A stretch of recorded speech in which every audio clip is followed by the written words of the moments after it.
Rate of change and slope. Rate of change is a ratio of the amount of change in the output,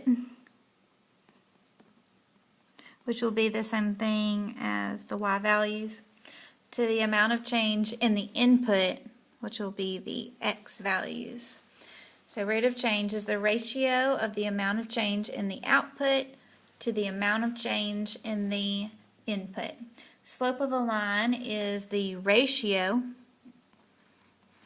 of the change in y value, which we find the change in the y value by doing the rise for a segment of the graph to the corresponding change in x values, which would be whenever we find the run.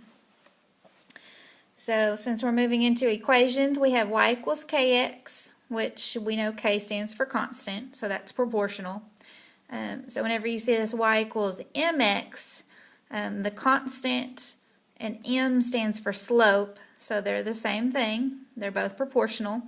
And then whenever you see this longer formula, y equals mx plus b, you need to recognize that that is non-proportional,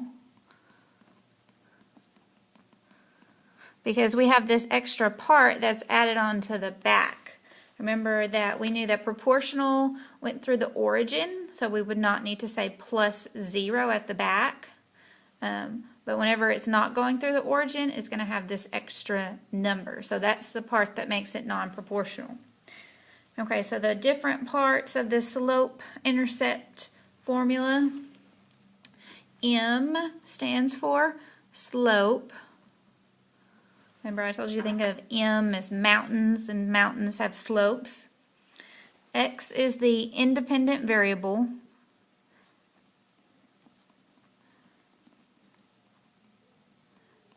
Whenever they start giving our equations like a meaning for word problems, the independent variable is generally in time, like seconds or years or days or something.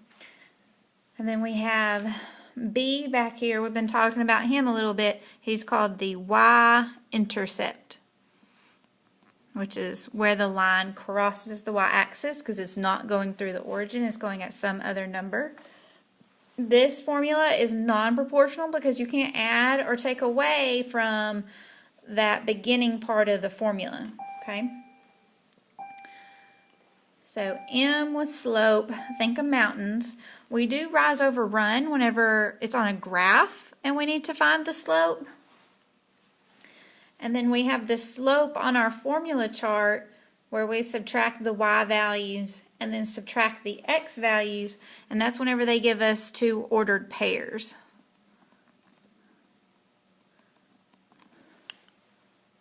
Where we would go through and label in that first ordered pair. Remember, because it always goes x and then y. So since this was the first ordered pair, we gave them both 1s. And then this was the second ordered pair, so we gave them both 2s.